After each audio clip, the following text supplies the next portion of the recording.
Vamos a comenzar una nueva unidad de la materia llamada teoría de grafos. Esta unidad trata con una serie de objetos matemáticos que ahora vamos a definir exactamente, que tienen la ventaja de que, además de que se pueden definir de manera muy rigurosa y que se pueden trabajar analíticamente, ofrecen una manera de representación gráfica que permite ver para el planteo de muchas cosas qué es realmente lo que está ocurriendo en esa situación. Entonces, en realidad, esta teoría de grafos cada vez va apareciendo en un número más grande de disciplinas, ya que permite realizar planteos matemáticos, modelados matemáticos de situaciones y tener una manera visual muy intuitiva de representar el modelo y trabajar con él, ¿sí? Dicho eso, más allá del atractivo que tiene por su facilidad de representación visual, como dije antes, tiene una definición matemática muy precisa y permite trabajar de manera analítica incluso con cosas muy complejas, ¿sí? Entonces, los grafos que vamos a ver ahora son objetos matemáticos que se pueden trabajar tanto analíticamente como mediante una representación gráfica para una gran cantidad de problemas y que tienen la ventaja de ofrecer esa dualidad entre el trabajo analítico y facilidad de representación gráfica. Entonces, vamos a comenzar diciendo ¿qué es un grafo? Entonces, un grafo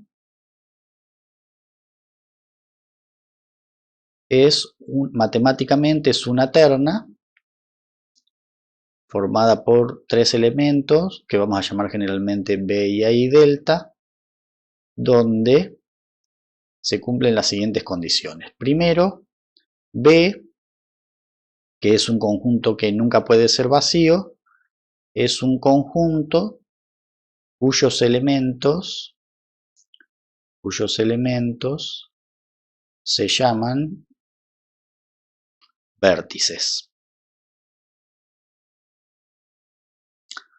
Luego, A es un conjunto cuyos elementos se llaman aristas, pero a diferencia del conjunto de vértices, el conjunto de aristas sí podría ser vacío, que sería un caso particular del grafo donde todos los vértices están lo que vamos a llamar posteriormente aislados, pero no me quiero adelantar demasiado. Y delta es una función llamada relación de incidencia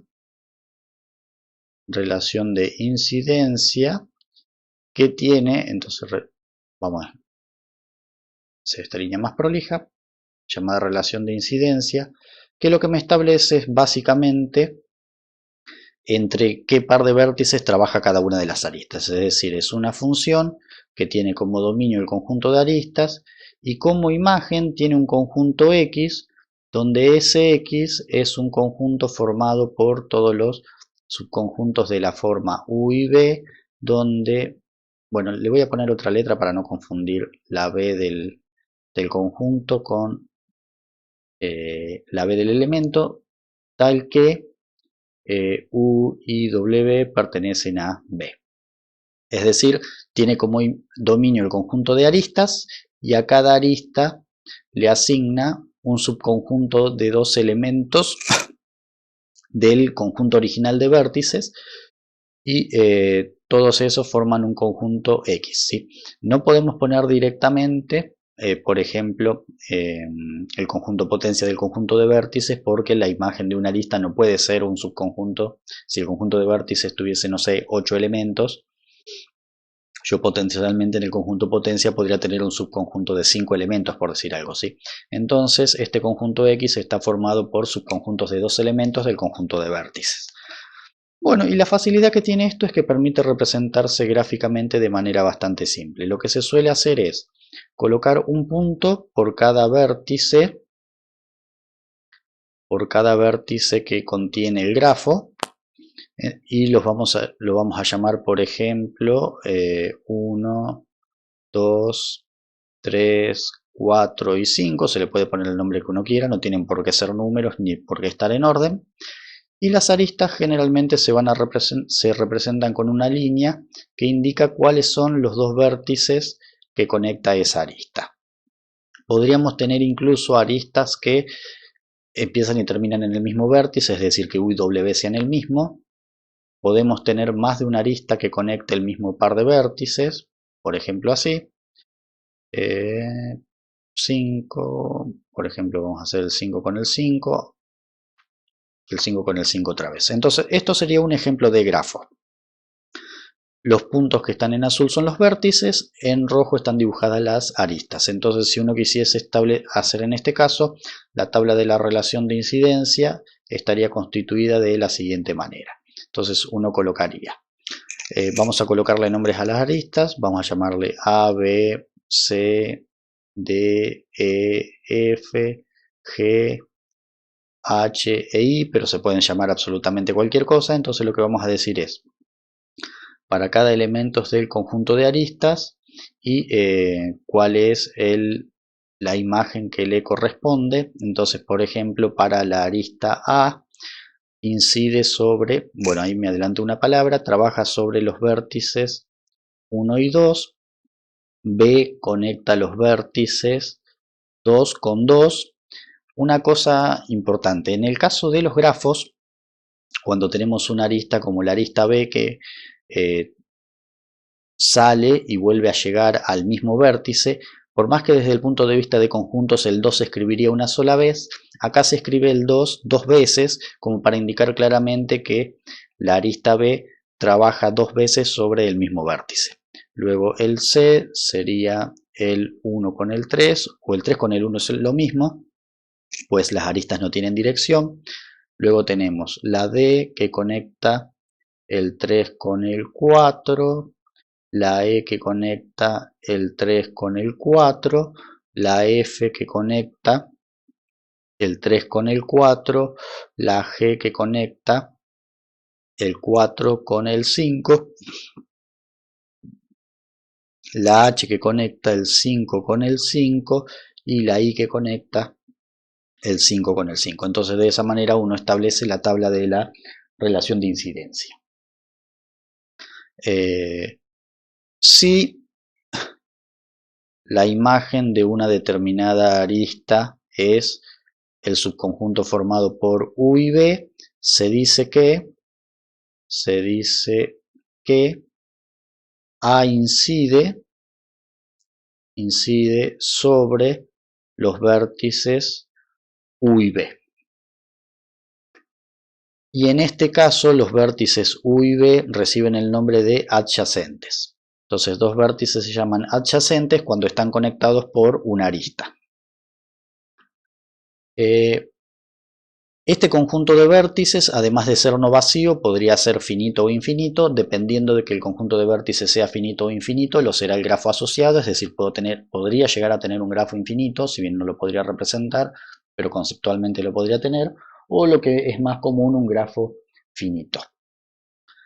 Luego otra cosa que puede pasar es que dos aristas tengan exactamente la misma relación de incidencia. Entonces, si la relación de incidencia de las aristas A y B son iguales, se llaman A y B aristas paralelas. Entonces dos aristas son paralelas cuando conectan el mismo par de vértices. Por ejemplo, en este caso serían aristas paralelas D, E y F, pues observen que conectan las tres el mismo par de vértices. Y otros ejemplos de aristas paralelas son H con I, pues ambas conectan el vértice 5 consigo mismo. A su vez, si vamos a seguir con el mismo color que estábamos usando para la teoría, si la imagen de una determinada arista conecta un vértice consigo mismo, la arista A se llama un lazo. Entonces un lazo es una arista que comienza y termina en el mismo vértice, o sea, en este caso serían ejemplos de lazos. Por ejemplo, la arista B pues comienza y termina en el vértice 2, la H y la Y. Existen algunos grafos que no tienen aristas paralelas, como por ejemplo podría ser este grafo, supongamos así, así. Por ejemplo, aquí vamos a hacer así y conectarlo con este otro. Entonces, observen que en este grafo no hay aristas paralelas. Este sería 1, 2, 3, 4, 5, 6 los vértices. A, B, C, D y E las aristas. Entonces, cuando un grafo no tiene aristas paralelas, vamos a hacer primero un ejemplo más simple. Vamos a quitar este y vamos a dejar solamente hasta la arista D y el vértice 6. Entonces, cuando un grafo no tiene ni aristas paralelas ni tampoco lazos, observen que en este caso no hay dos aristas que conecten el mismo par de vértices ni tampoco hay lazos. Este es un ejemplo de lo que se llama un grafo simple. Cuando el grafo no admite lazos, pero sí admite aristas paralelas, como por ejemplo, supongamos este grafo, aquí hay una arista paralela. Estas son simples, pero no tiene lazos, entonces en este caso se suele llamar multígrafo. Y por último, cuando admite tanto aristas paralelas como lazos, como fue el primer ejemplo que hice, se le suele llamar pseudografo. Entonces un grafo simple es uno que no tiene aristas paralelas ni lazos. Uno que sí tiene aristas paralelas pero no lazos se suele llamar multígrafo, y uno que tiene tanto aristas paralelas como lazos se llama en general en la bibliografía pseudografo, si bien esto no es una terminología tan común. Sí vale la pena recalcar que los tres son son ejemplos de grafos y a los tres se le puede aplicar la misma teoría de grafos. Esto es solo para hacer una distinción más finita entre estos tres tipos de grafos. Cuando el grafo es simple, tiene sí una característica particular que es la siguiente. Supongamos que hacemos la tabla de la función de incidencia para este grafo simple, entonces tendríamos A, B, C y D, pues solamente tiene 4 aristas. La A conecta el vértice 1 con el vértice 2, esto sería el conjunto de aristas, esto sería el, la imagen X. El conjunto A conecta 1 con 2, B conecta 2 con 3, C conecta 3 con 4 y D conecta 5 con 6. Entonces observen que al no haber aristas paralelas, todas, vamos a escribir más prolijo, todas las imágenes son distintas. Todas las imágenes son distintas. Eso solamente en un grafo simple. Y la ventaja que tiene de que todas las... bueno, no me sale muy prolija la letra, ahí decía distintas, todas las imágenes son distintas. Cuando todas las imágenes de las aristas son distintas, yo podría simplemente nombrar las aristas a través de su imagen, ¿sí? Entonces no hace falta ponerle los nombres A, B, C, D, pues si alguien les dice en un grafo simple la arista que, por ejemplo, la arista 3, 4, no hace falta identificarla por el nombre, pues la única arista que conecta 3 con 4 es esta de aquí. Esto no es estrictamente posible en un pseudógrafo o en un multígrafo, pues si yo digo la arista 3, 4, en este ejemplo podría ser cualquiera de estas tres, la D, la E o la F. Entonces aquí sí las tengo que distinguir por el nombre. Cuando el grafo es simple no es necesario. Bueno, vamos a avanzar con algunas cosas más. Una cosa muy importante que tiene un grafo, o más precisamente los vértices de un grafo, son los que se llaman las valencias. Vamos a definir entonces el concepto de valencia de un vértice.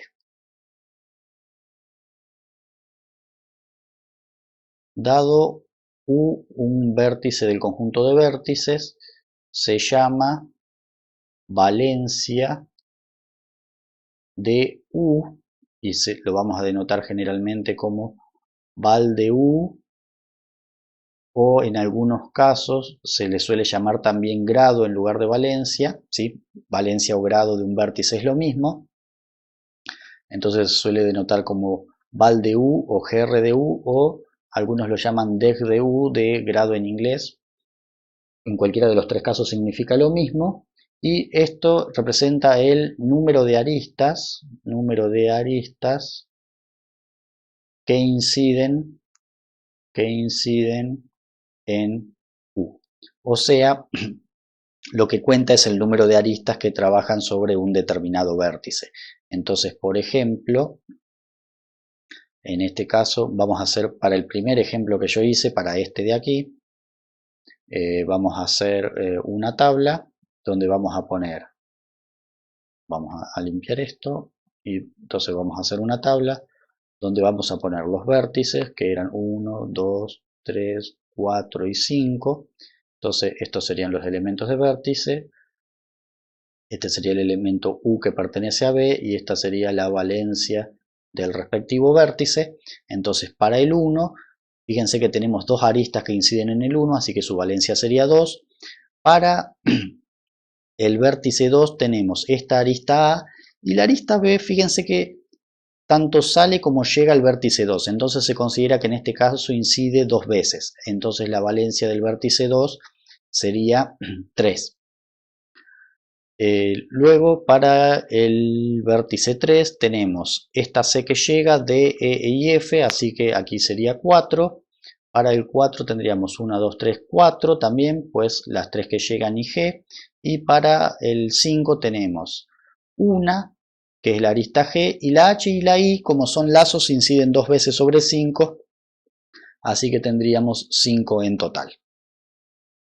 Entonces esa sería la valencia de cada uno de los vértices para el grafo original. Si lo quieren ver de otra manera, cuando consideramos el listado de las imágenes de la relación de incidencia que habíamos hablado, es contar la cantidad de veces que figura dentro de los subconjuntos de las imágenes cada uno de los vértices. Observen el 2, por ejemplo, lo tenemos 1, 2, 3 veces, por eso es 3, el 1 está 2 veces, por eso es 2, el 4 está 1, 2, 3, 4 veces, el 3 está 1, 2, 3, 4 veces, y el 5 está 1, 2, 3, 4, 5 veces. Esa es otra manera de identificar la valencia sin tener el gráfico del grafo hecho. Bueno, aquí particularmente no tengo ningún ejemplo, pero podría ocurrir que yo tenga un vértice como este, por ejemplo, si agreguemos un vértice 7 en este caso, que no incide ninguna arista. Entonces en este caso la valencia del vértice 7 sería 0, pues no forma parte de la imagen de ninguna arista. Entonces en ese caso un vértice como el 7 recibe el nombre de vértice aislado, ¿sí? Es un vértice que tiene valencia 0.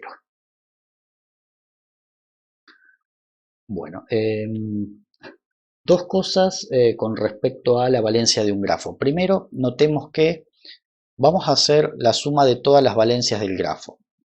Entonces, en general vamos a definir la valencia de un grafo como la sumatoria de las valencias de todos los vértices que pertenecen al conjunto de vértices del grafo. Entonces, particularmente en este caso tendríamos 2 más 3, 5, y 4, 9, y 4, 13, y 5, 18. Ahora observemos y tenemos 1, 2, 3, 4, 5, 6, 7, 8, 9 aristas. Bueno, esto no es una casualidad. Siempre, como cada arista incide sobre dos vértices, ¿sí?, que son los que habíamos llamado, bueno, en realidad lo dije, pero creo que ya lo borré. Bueno, luego lo vuelvo a repetir.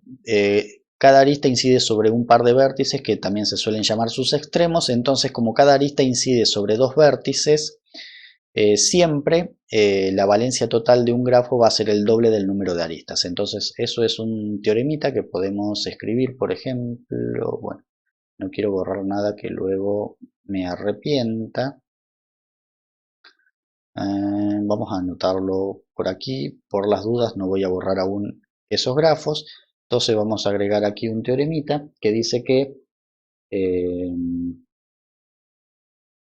sea G, que tiene un conjunto de vértices, un conjunto de aristas y una relación de incidencia, un grafo. Luego,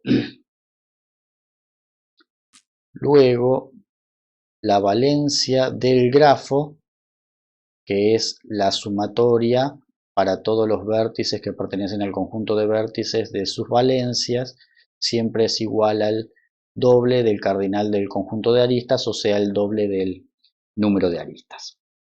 Y esto otra vez, a su vez, tiene otra consecuencia importante, que es que si en un grafo, siempre que existan vértices que tengan valencia impar, tiene que existir un número par de vértices que tengan valencia impar, ¿sí? Fíjense que por ejemplo acá tengo dos vértices de valencia impar.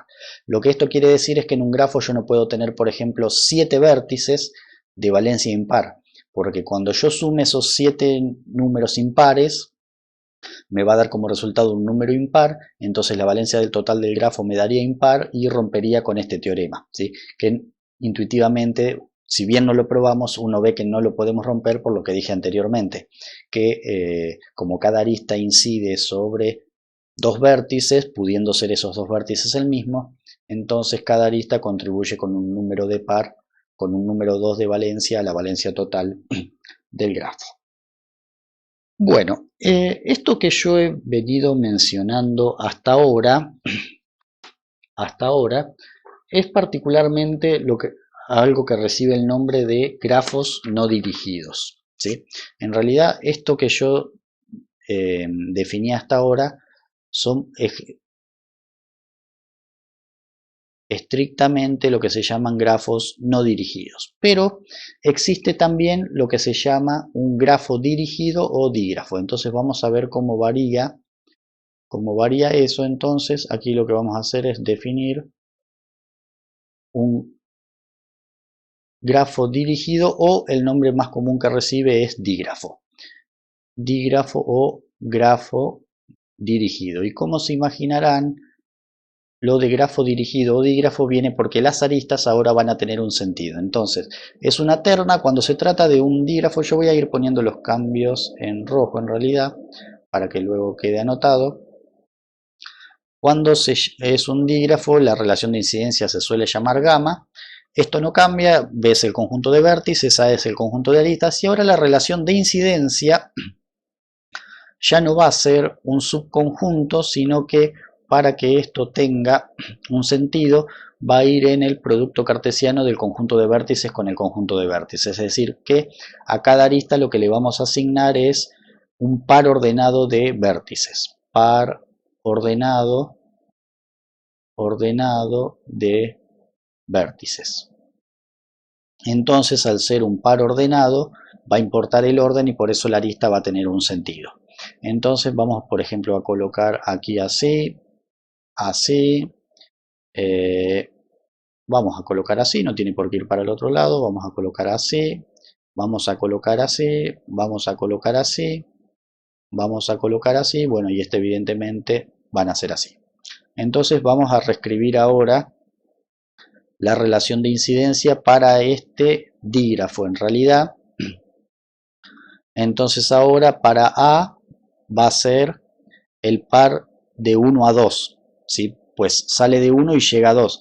Observen que no es correcto poner 2, 1, pues en los pares ordenados importa el orden. Siempre el primero, las primeras de las componentes del par, recibe el nombre de vértice inicial, es decir, en este caso, si tenemos que delta de una cierta arista A es el par ordenado U y B, este U es el vértice inicial u origen, y este es el vértice final u extremo de la arista. Entonces para A sería 1, 2, para B es 2, 2, pues incide y termina, comienza y termina en el mismo vértice. Para el C sería 3, 1, pues observemos que comienza en el 3 y termina en el 1. La D sería 3, 4. La E sería 4, 3. Observemos que es al revés porque dibujé la flecha hacia allí. La F también es 3, 4. la G es 4, 5 y la H y la I son 5, 5. Entonces esta sería la adaptación para el caso de que sea un dígrafo. Bueno, lo mismo que antes, pueden existir dígrafos que no tengan aristas paralelas. Perdón. Primero que nada, entonces en este caso vamos a ir corrigiendo la teoría. Entonces en este caso, si delta de A es U y B, se dice que A incide sobre U y B, pero ahora U se llama, bueno, esto ya en realidad lo puse, este se llama vértice inicial y este se llama vértice final. ¿Sí? Ahora importa cuál es el vértice inicial y el vértice final. Y acá lo otro que hay que corregir es que este ya no va a ser delta, este ya no va a ser delta, este ya no va a ser delta, este ya no va a ser delta y esto ya no va a ser así. Entonces aquí lo que vamos a tener es gamma, gamma, gamma, gamma y aquí vamos a poner el par ordenado UU. Entonces, bueno, cuando empieza y termina en el mismo vértice, al igual que antes, se llama lazo, y si las relaciones de incidencia son iguales, se llaman aristas paralelas. Pero observen, por ejemplo, que ahora la D, la E y la F no son paralelas, ahora son paralelas solamente la D y la F, la E no, pues si bien trabaja sobre el mismo par de vértices, cambió el sentido y las otras que son paralelas son estas dos, y estas dos, a su vez, además de paralelas, son un ejemplo de lazo. El otro lazo es el que trabaja sobre B. Bueno, lo otro que iba a decir es que así como existen grafos simples, existen dígrafos simples y no hay lazos ni aristas paralelas, pero bajo la definición de lazos y aristas paralelas nueva, no la definición vieja de grafo, también y en este tipo de casos, cuando hay aristas paralelas, bueno, supongamos que a esto le ponemos dirección ambas para que sean paralelas, así. En este se llama multígrafo dirigido. Dirigido o multidígrafo en algún caso lo he visto nombrar, pero no es una nomenclatura tan común. Bueno, en este caso, bueno, también podemos hablar de una adyacencia en dígrafos, pero ahora hay dos tipos de adyacencia, particularmente en este caso, bueno, eso no lo voy a borrar. Aquí en este caso, como U es el vértice inicial, lo que vamos a decir es que en este caso, como U es el vértice inicial, vamos a decir que U es adyacente hacia B y que B es adyacente desde U. ¿Sí? O sea que ahora importa en el tema de la adyacencia desde y hacia por la dirección que tienen las aristas. Bueno, y también podemos hablar de una valencia en dígrafos, pero ahora la diferencia es que como tenemos aristas que salen y aristas que llegan, vamos a dividir la valencia en dos. Vamos a llamar una cosa que se llama, bueno, este gráfico no lo voy a necesitar más, así que lo puedo quitar y vamos a adaptar esta definición. Entonces, primero que nada, ahora esto estamos hablando de un dígrafo, se llama, entonces vamos a definir dos cosas, va a haber una invalencia y una exvalencia. La invalencia se llama invalencia de B, que se denota inval de B, vamos a escribirlo más prolijo, que se llama inval de B, al número de vértices, el nombre inval lo indica que son los que entran, número de vértices que tienen a U, bueno, perdón, esto era una U, a U como arista final, perdón, como arista no, como vértice final. Es decir, el número de aristas o flechas que llegan al vértice. Y también vamos a tener una, se llama exvalencia de U, que en general se denota xval de u, al número de vértices, perdón, ahora me doy cuenta que escribí aristas y vértices al revés. La invalencia es el número de aristas que entran al vértice, o sea que aquí debe decir el número de aristas que lo tienen como vértice final, y aquí va a ser el número de aristas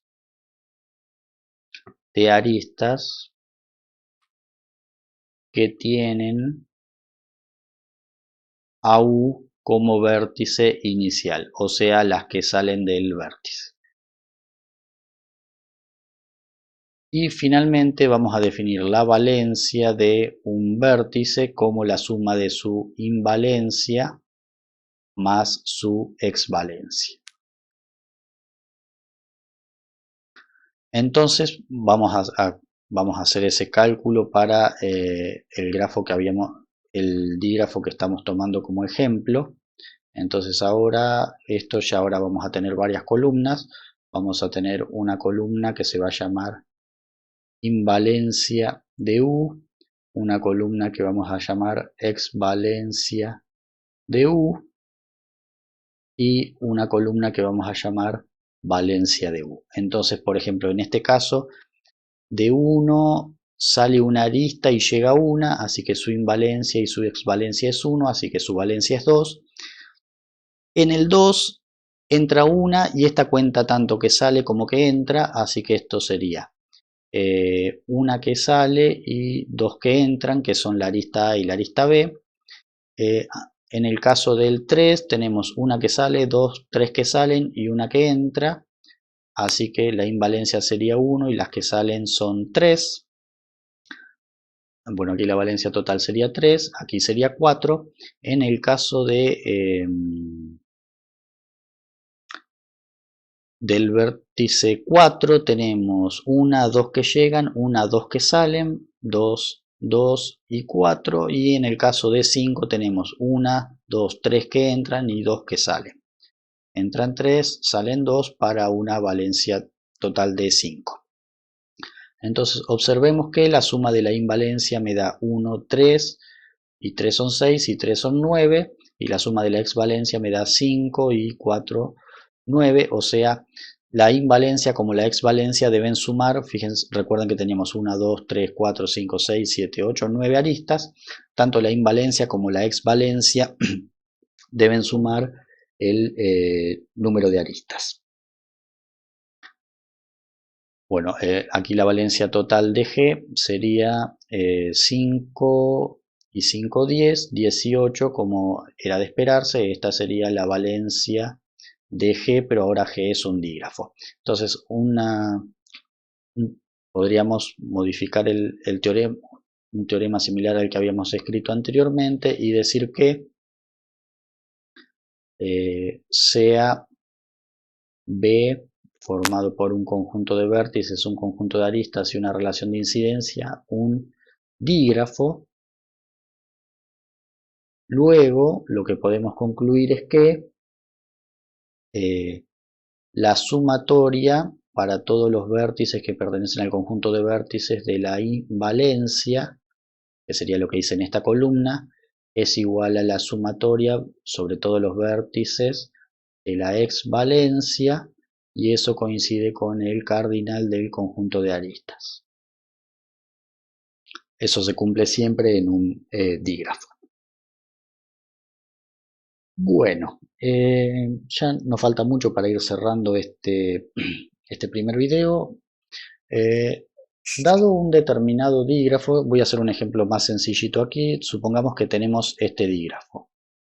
Así, así. Acá tenemos un vértice, acá tenemos un vértice y acá tenemos otro vértice.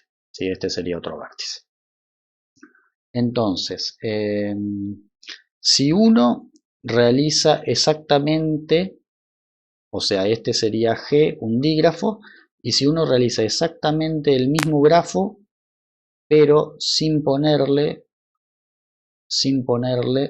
dirección a las aristas, ven, es exactamente el mismo gráfico, pero sin ponerle dirección a las aristas, Entonces este grafo G', este es un grafo, este es un dígrafo, entonces este se llama grafo subyacente a G', al dígrafo.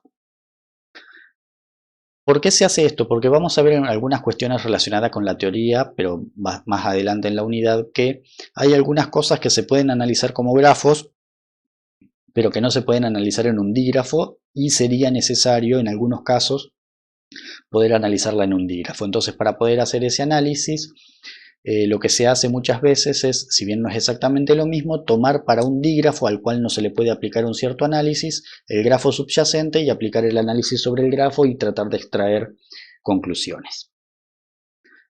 Bueno, las últimas dos cosas que voy a mencionar, entonces básicamente en el caso del grafo subyacente, lo que hacemos es, vamos a escribir esa definición, dado G formado por B, A y la relación de incidencia, un dígrafo, se llama grafo subyacente a G, al grafo G', que tiene el mismo conjunto de vértices, el mismo conjunto de aristas y una relación de incidencia distinta, donde si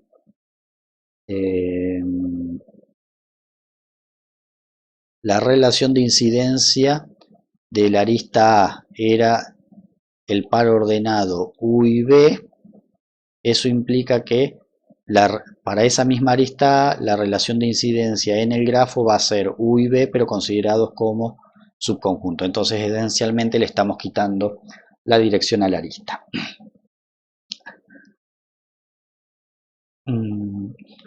Bueno, entonces hablamos de primero hablamos de grafos no dirigidos o grafos a secas, ahora de grafos dirigidos o dígrafos, y también existen el concepto de grafos mixtos, que son grafos donde algunas de las aristas tienen dirección y otras no. Es decir, permite combinar aristas dirigidas con aristas no dirigidas, pero estos grafos mixtos ya son menos comunes. Y los dos conceptos que me faltó en el caso de que existen en el caso de un dígrafo es si la exvalencia de un cierto vértice es igual a 0, se llama pozo en un dígrafo, ¿sí? Entonces, por ejemplo, si este es 1, 2, 3 y 4, este sería un ejemplo de pozo, pues es un vértice del cual no sale ninguna arista. Y un vértice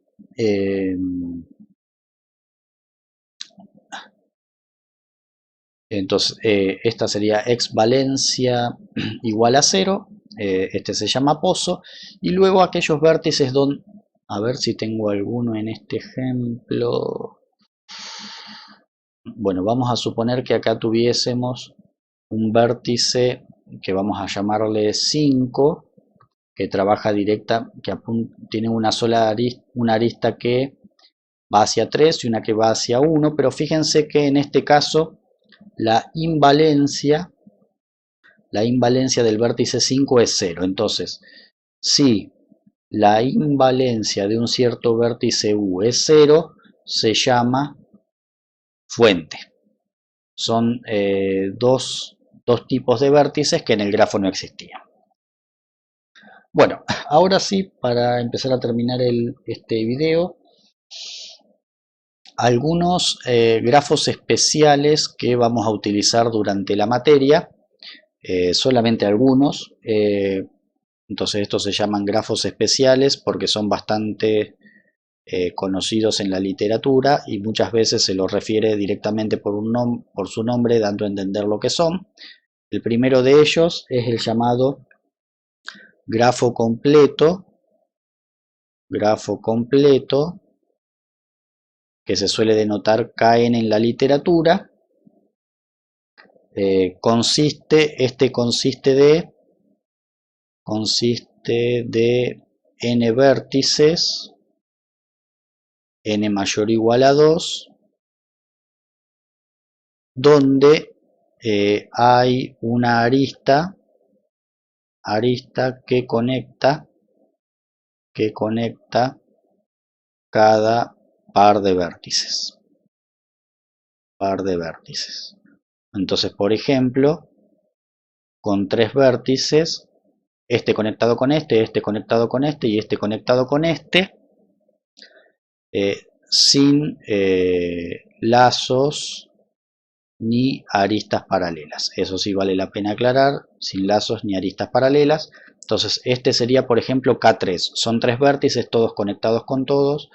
2, 3, 4. Este sería este con este, este con este, este con este, este con este. Ahora hago así para indicar que se cruzan. También podría haber hecho la línea por afuera y este con este. Entonces este sería K sub 4. 4 vértices todos conectados con todos. Eso se llaman grafos completos. Luego tenemos el llamado grafo ciclo. Grafo ciclo, que se llama en general Cn, para n mayor o igual a 3. Entonces en este caso lo que tenemos son n vértices y aristas que conecten el primer vértice con el segundo con el tercero, y así sucesivamente hasta una arista que conecta el último con el primero. Nuevamente, sin lazos ni aristas paralelas. Entonces, por ejemplo, en realidad, si este se llama B1, este se llama B2 y este se llama B3, este en realidad también sería C3, es decir, C3 coincide con K3, pero por ejemplo, para tener C4, si este es el vértice 1, este es el vértice 2, este es el vértice 3, este es el vértice 4, tendríamos el primero con el segundo con el tercero con el cuarto y el cuarto con el primero. ¿Sí? Entonces tendría 4 aristas. Fíjense que C4, que sería este, ya difiere de W4 por el hecho de que no tenemos las dos aristas centrales. Otro grafo muy común es el que se llama grafo rueda o WN, donde la W viene de wheel o rueda en inglés. Este se obtiene también para n mayor o igual a 3, se obtiene agregando un vértice ACN, es decir, se obtiene del anterior y conectando todos con el mismo, con el nuevo vértice agregado. Entonces, por ejemplo, si a este vértice le agregamos un nuevo vértice, el vértice 5, y conectamos a ese con todos los anteriores del grafo CN, entonces lo que obtuvimos en rojo es W4. Una cosa a notar importante, que el grafo WN en realidad tiene n más 1 vértices, pues son los n que había en CN y uno más que se le agrega, ¿sí? Y también, además de lo que agregué, formarían parte de W4 todo eso. Para formar W3 tendríamos que tomar C3, que era esto, ¿sí? Esto era C3, que es este mismo que está aquí, y si le agregamos un vértice más y lo conectamos con todos los demás, lo que obtendríamos sería W3, que en realidad tiene 4 vértices, ¿sí? Bueno, y el último de los grafos famosos que vamos a utilizar al menos en la materia es el llamado grafo lineal, llamado también LN, para n mayor o igual a 2, que lo que hace es, básicamente es como Cn, pero sin la última arista, Entonces, si tuviésemos, por ejemplo, 3 vértices, B1, B2 y B3, tengo B1 con B2, B2 con B3, pero no tengo 3 con 1. ¿sí? Entonces en realidad terminan quedando como si estuviesen alineados en una secuencia. Bueno, para ir cerrando esto, unos comentarios. Por ejemplo, los grafos en general, no solamente estos que estaba mencionando últimamente, tienen aplicación en una gran cantidad de campos. Por ejemplo, son muy utilizados los que se llaman grafos de interacción de especies, donde los vértices representan especies y si, por ejemplo, vamos a hacer así, cada cada vértice representa una especie animal y si dos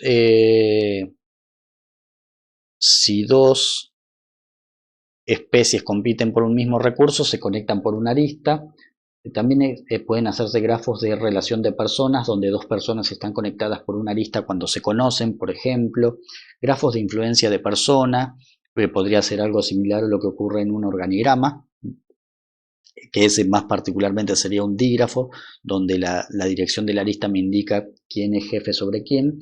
Se pueden hacer grafos de infinitas cosas. En realidad, más bien lo que estoy nombrando son grafos que se suelen utilizar en la práctica. Grafos de llamadas telefónicas, donde hay un vértice por persona y una arista dirigida indicando quién llama a quién. Se puede hacer grafos sobre páginas web, donde cada web o cada dirección es un vértice y hay una arista desde el vértice A hasta el vértice B si hay un link o un hipervínculo que conecta una con la otra. Grafos de colaboración científicas en paper, grafos de dependencia de recursos para procesamientos en paralelos, y un ejemplo de grafo mixto podría ser si yo tengo que mis vértices son ciudades, por ejemplo, podría ser A, B, C y D. Y por ejemplo, yo tengo una arista sin dirección si hay una ruta que me permite ir de A a B y de B a A, pero quizás yo tengo una